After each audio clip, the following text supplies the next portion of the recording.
Hello friends, welcome back to your channel English text analyst. Friends, আজকে আমরা আরও একটা নতুন চ্যাপ্টার নিয়ে হাজির হয়ে গেছি। ফ্রেন্ডস, আজকে আমরা ব্লিস এই বইটা থেকে ক্লাস 10-এর প্রথম chapter Father's Help written by R K. Narayan পড়তে চলেছি। তো friends, before going through the text, we should know the life and works of R K. Narayan. পড়তে চলেছি ফাদার্স হেল্প, দ্যাট মিনস বাবার সাহায্য, রিটেন বাই রাশিপুরম কৃষ্ণস্বামী নারায়ণস্বামী। তো Rasipuram Krishnaswami Narayanaswami, known for his work set in the fictional South Indian town of Malgudi. His contemporaries were Mulk Raj Anand and Raja Rao. R.K. Narayan was born on 10th October in 1906 in Madras, India, and he breathed his last on 13th May 2001 at Chennai in India. He is one of the leading figures of early Indian literature in English. His notable work include Malgudi Days and the Guide, অর্থাৎ তিনি হলেন ভারতীয় ইংরেজি সাহিত্যের গোড়ার দিকে একজন। His notable work include Malgudi Days and the Guide, তার বিখ্যাত লেখাগুলোর মধ্যে ছিল মালগুডি ডেজ এবং the Guide. He was awarded the Sahitya Academy Award in 1958 for the guide and also Padma Vibhushan এবং ফেলোশিপ অ্যান্ড বেনসন মেডাল। তো ফ্রেন্ডস, চলে আসি, এখানে একটা ছোট্ট জিস্ট দিয়েছে, একটু দেখে নাও। The story is an edited excerpt from Malgudi days, অর্থাৎ এই গল্পটা সম্পাদিত সংকলন হয়েছে মালগুডি ডেজ থেকে। Is about a young boy, একটা ছোট্ট বা একটা তরুণ ছেলের সম্বন্ধে, কল্ড স্বামীনাথন, যার নাম ছিল Swaminathan, who is unwilling to go to school, যে কিনা বিদ্যালয়ে যেতে অনিচ্ছুক ছিল, বাট ইজ ফোর্সড, কিন্তু বাধ্য হয়েছিল, বাই হিজ ফাদার, তার বাবার দ্বারা, টু অ্যাটেন্ড স্কুল, বিদ্যালয়ে যোগ দিতে। দ্য স্টোরি এক্সপ্লোরস মিনস হচ্ছে রিভিল, এই গল্পটা উদ্ঘাটন করে কি, কিভাবে, থ্রু দ্য ইভেন্ট, ঘটনাচক্রের মধ্য দিয়ে, দ্যাট ফলো, যা কিনা নিম্নরূপ, স্বামীজ অরিজিনাল রিজার্ভেশনস, অর্থাৎ স্বামীর ব্যক্তিগত ধ্যান ধারণা, অ্যাবাউট হিজ টিচার, তার শিক্ষক মহাশয় সম্বন্ধে, স্যামুয়েল স্যারের সম্বন্ধে, গেট ট্রান্সফর্মড কনসিডারেবলি, যা কিনা পরের দিকে ব্যাপকভাবে পরিবর্তিত হয়ে গিয়েছিল। তো ফ্রেন্ডস, এই ছিল আমাদের আর.কে. নারায়ণের সম্বন্ধে আমরা জানলাম এবং মোটামুটি একটা টেক্সটের জিস্ট আমরা জানলাম। টেক্সটে আসবে কি বলছে দেখো, ইউনিট 1, লাইং ইন বেড, প্রথমেই প্রেজেন্ট পার্টিসিপলের ইউসেজ হয়ে গেছে। আমি আসবো এগুলো নিয়ে, গ্রামারে আমি আসবো পরে, আগে টেক্সটগুলো কমপ্লিট করি। লাইং ইন বেড, বিছানায় শুয়ে, স্বামী রিয়ালাইজড, স্বামী উপলব্ধি করলো, উইথ এ শাডার, একটা কাঁপুনির দ্বারা, শাডার মানে হচ্ছে সেটা, shaking of body with fear, মানে ভয়ে শরীরে একটা কাঁপুনি ধরা। স্বামী রিয়ালাইজ উইথ এ শাডার দ্যাট, স্বামী একটা কাঁপুনির দ্বারা এটা উপলব্ধি করলো যে, ইট ওয়াজ আ মানডে মর্নিং, দিনটা ছিল সোমবারের সকাল। It looked as though only a moment এগো, যদিও এক মুহূর্ত আগে এটা তাকে দেখে মনে হয়েছিল, ইট ওয়াজ ফ্রাইডে, দিনটা ছিল শুক্রবার। দ্যাট মিনস কি, যে সে আজকে স্কুল যাবে না বলে ঠিক করে রেখেছে, সেই জন্য সে আর কোনো কিছু রেডি হয়নি স্কুলের জন্য। অলরেডি মানডে ওয়াজ হিয়ার, এদিকে সোমবার চলে এসেছে। হি হোপড, সে আশা করলো, he didn't have to go to school, তাকে বিদ্যালয়ে যেতে হবে না। অ্যাট 9 o'clock, সকাল 9টার সময়, স্বামীনাথন ওয়েলড, স্বামীনাথন আর্তনাদ করে উঠল, মানে screamed, I have a headache, আমার মাথার যন্ত্রণা করছে। মাদার জেনারাসলি সাজেস্টেড দ্যাট, মা উদারভাবে এটা ইঙ্গিত দিলেন যে স্বামী মাইট স্টে অ্যাট হোম, স্বামী আজ বাড়িতেই থাকুক না।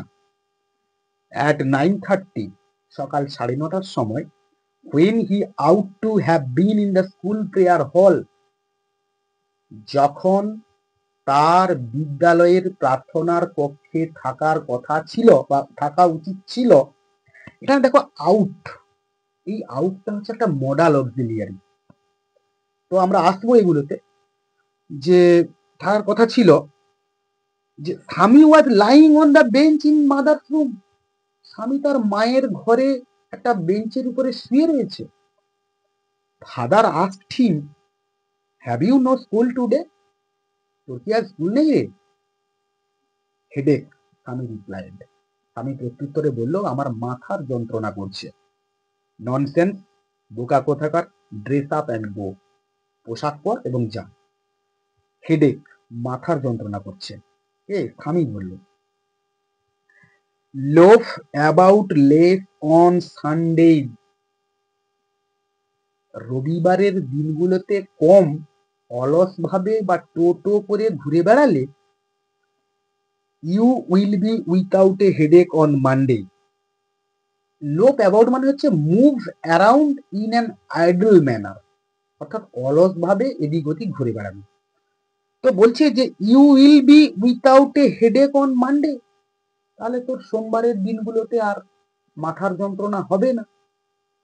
স্বামী নিউ, স্বামী জানতো how strict his father could be, তার বাবা কতখানি কঠোর হতে পারেন। সো সে কারণে হি চেঞ্জড হিজ ট্যাকটিক, সে তার কৌশলটাকে বদলান। এবার কি বলছে দেখো, যে I can't go so late to the class, আমি এত দেরি করে বিদ্যালয়ে যাব না। তো নেক্সট কি বলছে দেখো, যে তখন তার বাবা বলছে যে you will have to, that means you will have to go, তোকে অবশ্যই যেতে হবে। It is your own fault, এটা তোর নিজের দোষ বা ত্রুটি।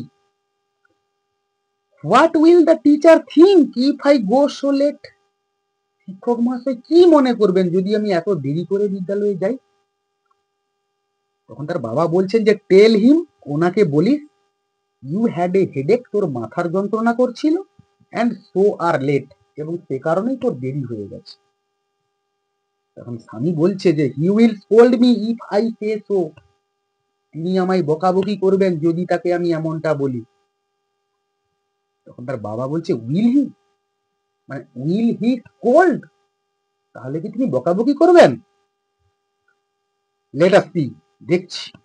হোয়াট ইজ হিজ নেম, ওনার নাম কি? তখন স্বামী বলছে যে Samuel. Does he always scold the student, তিনি কি সর্বদা বাচ্চাদেরকে বকাবকি করেন? তখন স্বামী বলছে যে he is a very angry man, তিনি খুব ক্রুদ্ধ বা রাগী স্বভাবের মানুষ। He is especially angry with boys who come in late, তিনি বিশেষত সেই সমস্ত বাচ্চাদের উপর রেগে যান বা ক্রুদ্ধ হন যারা কিনা দেরি করে আসে। I wouldn't like to go late to Samuel's class, আমি স্যামুয়েল স্যারের ক্লাসে দেরি করে যেতে চাই না। তখন তার বাবা বলছে যে if he is so angry, যদি তিনি এতটাই ক্রুদ্ধ স্বভাবের মানুষ হন, why not tell your headmaster about it, তাহলে তোরা কেন প্রধান শিক্ষক মহাশয়ের কাছে এটা নিয়ে বলাবলি করিসনি? তখন স্বামী বলছে যে দে সে দ্যাট, তারা বলে যে, তারা মানে হতে পারে অন্যান্য স্টুডেন্ট বা আরো কিছু টিচার হতে পারে, তারা বলে যে even the headmaster is afraid of him, এমনকি প্রধান শিক্ষক মহাশয়ও তাকে ভয় করেন। আমরা চলে আসবো ইউনিট 2 তে, বলছে দেখো নেক্সট, স্বামী হোপ দ্যাট, স্বামী আশা করলো যে উইথ দিস, উইথ দিস মানে হচ্ছে এই কৌশলের দ্বারা, এটা যে বললাম স্যার রেগে যাবে, দেরি করে গেলে বকাবকি করবে, এই প্র্যাকটিসটার দ্বারা আর কি, his father would be made to see, তার বাবাকে বোঝানো যাবে why he must avoid school for the day, কেন সে ওই দিন বিদ্যালয় কামাই করতে চেয়েছিল। But father's behaviour took an unexpected turn, কিন্তু বাবার আচরণ একটা অপ্রত্যাশিত মোড় নিল। হি প্রপোজড, তিনি ঠিক করলেন, টু সেন্ড আ লেটার, একটি চিঠি পাঠাবেন, উইথ স্বামী, স্বামীর হাতে, টু দ্য হেডমাস্টার, প্রধান শিক্ষক মহাশয়ের কাছে। নো অ্যামাউন্ট অফ প্রোটেস্ট, কোনো মূল্যেরই প্রতিবাদ, ফ্রম স্বামী, স্বামীর তরফ থেকে, would make him change his mind, তার মনকে পরিবর্তন করতে পারবে না। By the time Swami was ready to leave for school, ঠিক ওই সময় স্বামী প্রস্তুত হয়ে গিয়েছিল বিদ্যালয়ে যাওয়ার জন্য। Father had composed a long letter, বাবা একটা দীর্ঘ চিঠি লিখে ফেলেছেন। He put it in an envelope, তিনি এটাকে একটা খামের মধ্যে ভরে দিলেন, মানে কোনটাকে, চিঠিটাকে, অ্যান্ড সিলড ইট, এবং এটাকে বন্ধ করে দিলেন। নেক্সট কি বলছে দেখ, what have you written father, বাবা তুমি কি লিখেছো? স্বামী আস্কড অ্যাপ্রিহেন্সিভলি, অ্যাপ্রিহেন্সিভলি বলতে এখানে যেটা বলছে যে in a manner which expresses worry that something unpleasant may happen, অর্থাৎ আমরা এরকম মানেটা নেব যে অস্বস্তিকর ভাবে বা অস্বাচ্ছন্দ্যকর ভাবে। আমি ask apprehensively, nothing for you, তোর ব্যাপারে কিছু লিখিনি। Give it to your headmaster and go to your class, এটা তোর প্রধান শিক্ষক মহাশয়কে দিয়ে দিস এবং তোর ক্লাসে বা তোর শ্রেণীতে চলে যা। তখন স্বামী জিজ্ঞেস করছে যে have you written anything about our teacher Samuel, আচ্ছা তুমি কি আমাদের স্যামুয়েল স্যারের সম্বন্ধে কিছু লিখেছো? তখন তার বাবা বলছে ইয়াস, হ্যাঁ, প্লেন্টি অফ থিংস, অনেক কিছুই লিখেছি, বেশ কিছু জিনিস লিখেছি। তখন স্বামী প্রশ্ন করছে যে what has he done father, বাবা উনি কি করেছেন? তখন তার বাবা বলছে যে everything is there in the letter, চিঠির মধ্যে সমস্ত কিছুই লেখা রয়েছে। Give it to your headmaster, এটা তো প্রধান শিক্ষক মহাশয়কে দিয়ে দিই। নেক্সট বলছে দেখো, Swami went to school feeling that he was the worst boy on earth, Swami বিদ্যালয়ে গেল এটা অনুভূতি করে যে সে কিনা এই পৃথিবীর সব থেকে জঘন্যতম একটা বাচ্চা। তার ওয়ার্স্ট সুপারলেটিভ ডিগ্রি হয়েছে। হিজ কনসাইন্স বাদার্ড হিম, তার বিবেক তাকে অস্থির করে তুলেছিল। He wasn't at all sure, সে আদৌ নিশ্চিত ছিল না, if his description of Samuel, Samuel স্যারের সম্বন্ধে তার বিবরণ বা বর্ণনা হ্যাড বিন অ্যাকিউরেট, যথাযথ ছিল কিনা। ইফ মানে এখানে আমরা কিনা বলি। হি ফেল্ট, সে অনুভব করলো, he had mixed up the real and the imagined, সে বাস্তব এবং কল্পনাকে মিলিয়ে মিশিয়ে ফেলেছিল। Swami stopped on the road side, Swami রাস্তার ধারে দাঁড়িয়ে গেল বা থেমে গেল। To make up his mind, make up মানে হচ্ছে ডিসাইড, সিদ্ধান্ত নেওয়া। To make up his mind, তার মনস্থির করার জন্য বা সিদ্ধান্ত নেওয়ার জন্য, অ্যাবাউট স্যামুয়েল, স্যামুয়েল স্যারের সম্বন্ধে। Samuel was not such a bad man after all, Samuel sir খুব একটা খারাপ মানুষ নন সর্বোপরি। পার্সোনালি, ব্যক্তিগতভাবে, হি ওয়াজ মাচ মোর ফ্রেন্ডলি, তিনি কিনা অনেক বেশি বন্ধুত্বপূর্ণ, দেন দ্য আদার টিচার, অন্যান্য শিক্ষক মহাশয়দের চেয়ে। স্বামী অলসো ফেল্ট, স্বামী আরো অনুভব করলো, Samuel had a special regard for him, Samuel স্যারের একটা বিশেষ স্নেহ বা ভালোবাসা রয়েছে তার প্রতি।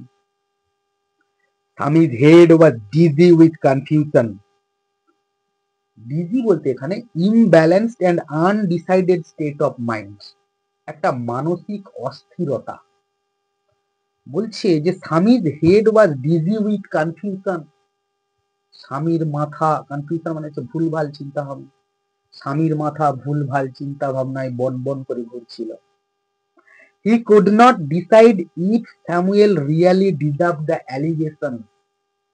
সে সিদ্ধান্ত নিতে পারছিল না কিসের, if Samuel really deserved, Samuel sir সত্যিকারে যোগ্য কিনা, কিসের, দ্য অ্যালিগেশনস, অভিযোগের, made against him in the letter, যা কিনা চিঠিতে তার বিরুদ্ধে আনা হয়েছে।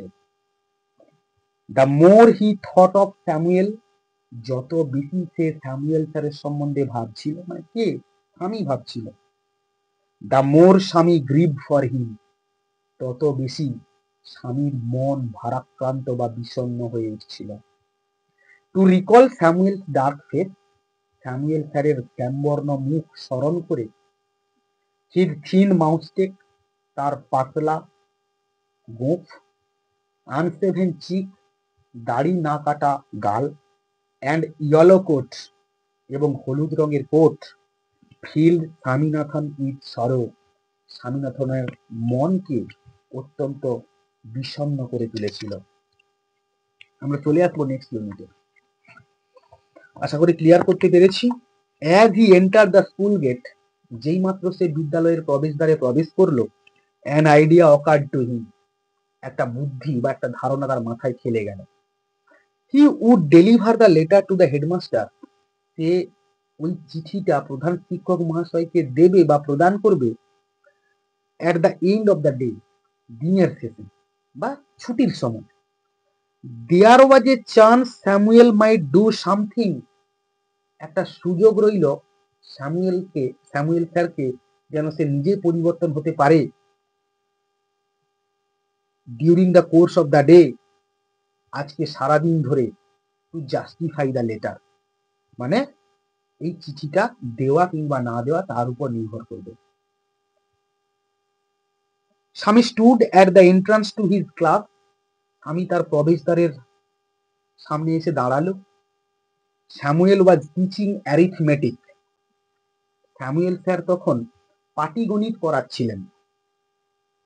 হি লুকড অ্যাট স্বামী, তিনি স্বামীর দিকে তাকালেন। স্বামী হোপড, স্বামী আশা করলো, Samuel would scold him severely, Samuel স্যার তাকে অত্যন্ত বা ভয়ানক ভাবে বকাবকি করলেন। You are half an hour late, তোর যে আধ ঘন্টা দেরি হলো, স্যামুয়েল স্যার বললেন। চলে আসি নেক্সট কি বলছে দেখো, আশা করি ক্লিয়ার করতে পেরেছি। এবং স্বামীনাথন বলছে যে I have a headache sir, Swami said, sir আমার মাথার যন্ত্রণা করছে। Then why did you come at all, তাহলে তুই আজকে স্কুলে এলি কেন রে? This was an unexpected question from Samuel, এটা ছিল একটা অপ্রত্যাশিত প্রশ্ন স্যামুয়েল স্যারের কাছ থেকে। স্বামী বলল, my father said I shouldn't miss school sir, আমার বাবা বলেছেন যে আমাকে স্কুল কামাই না করতে, বা আমার স্কুল কামাই করা উচিত নয়। স্যামুয়েল লুকড ইমপ্রেসড, স্যামুয়েল স্যারকে দেখে মনে হলো মুগ্ধ হয়ে গেছেন এই কথা শুনে, বা তিনি প্রভাবিত হয়ে গেছেন। Your father is quite right, বাবা তো ঠিকই বলেছে রে, we want more parents like him, আমরা তো ওনার মতো আরো আরো করে বাবা মাদেরকে চাই। তখন স্বামী বলছে যে, মনে মনে বলছে, ও ইউ পোর ম্যান, হায় রে বেচারা। স্বামী ভাবছিল মনে মনে, you don't know what my father has done to you, তুমি জানো না আমার বাবা তোমার জন্য কি ব্যবস্থা করেছে। অল রাইট, ঠিক আছে, go to your seat, sir বললেন যে ঠিক আছে, তোর জায়গায় গিয়ে বস। স্বামী স্যাট ডাউন, স্বামী বসে পড়লো, ফিলিং স্যাড, বিষণ্ণ মনে। He had never mate anyone as good as Samuel, say Samuel স্যারের মতো এত ভালো কারোর সঙ্গে তার আর সাক্ষাৎ হয়নি।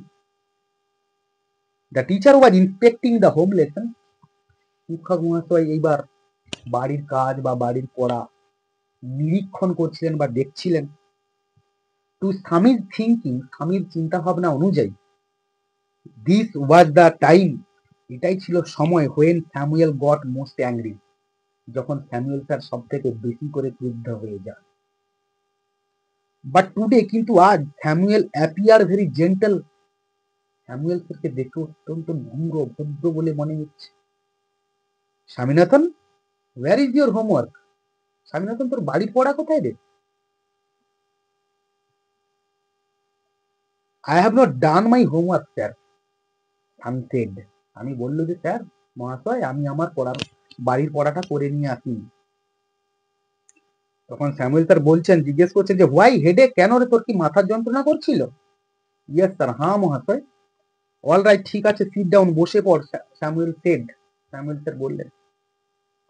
When the bell rang for the last period at 4:30, যখন বিকেল 4:30 সময় ছুটির ঘন্টা বাজলো, শেষ পিরিয়ডের শেষে বা শেষ পর্বের শেষে, আমি picked up his books, আমি তার বইগুলো তুলে নিল, and ran to the headmaster's room, এবং প্রধান শিক্ষক মহাশয়ের ঘরের দিকে দৌড় দিল। He found, সে দেখলো, the room locked, দরজা তালাবন্ধ রয়েছে। The peon told him the headmaster had gone on a week's leave, peon তাকে বলল যে প্রধান শিক্ষক মহাশয় 1 সপ্তাহের জন্য ছুটিতে গেছেন বা ছুটিতে রয়েছেন। Swaminathan ran away from the place, Swaminathan সেই জায়গা থেকে দৌড়ে পালালো। As soon as he entered home with the letter, যেই মাত্র সে ওই চিঠিটা নিয়ে বাড়ির মধ্যে প্রবেশ করলো, ফাদার সেড, বাবা বললেন, I knew you wouldn't deliver it, আমি জানতাম তুই এটা দিবি না। বলছে but the headmaster is on leave, কিন্তু প্রধান শিক্ষক মহাশয় তো ছুটিতে রয়েছেন। স্বামী বলল। Father snatched the letter away from Swami, বাবা স্বামীর কাছ থেকে চিঠিটা কেড়ে নিলেন। স্ন্যাচ মানে হচ্ছে টুক অ্যাওয়ে ফর্সিবলি, জোরপূর্বক কেড়ে নেওয়া আর কি, কেড়ে নিলেন। অ্যান্ড টোর ইট আপ, এবং এটাকে ছিঁড়ে টুকরো টুকরো করে দিলেন। Don't ever come to me for help, কখনোই আমার কাছে সাহায্যের জন্য আসিস না। If Samuel scolds you again, যদি তোর স্যামুয়েল স্যার তোকে আবার বকাবকি করেন। You deserve your Samuel, he said, তিনি বললেন যে তুই তোর স্যামুয়েল স্যারের কাছ থেকে বকাবকি শোনারই যোগ্য, তিনি বললেন। তো ফ্রেন্ডস, এই ছিল আমাদের লেসন 1, ফাদার হেল্প। একটা কথোপকথনের ভঙ্গিতে বা স্টাইলে এখানে তুলে ধরা হয়েছে, যেটা কিনা সে কারণে আরো বেশি ইন্টারেস্টিং আমাদের কাছে মনে হয়েছে। যাই হোক, আমার এই টেক্সটের অ্যানালিসিস তোমাদের কেমন লাগলো তা অতি অবশ্যই কমেন্ট বক্সে জানিও। পরের দিন দেখা হচ্ছে নতুন কোনো টেক্সট নিয়ে, আর ততক্ষণ পর্যন্ত keep smiling, keep watching, and stay blessed.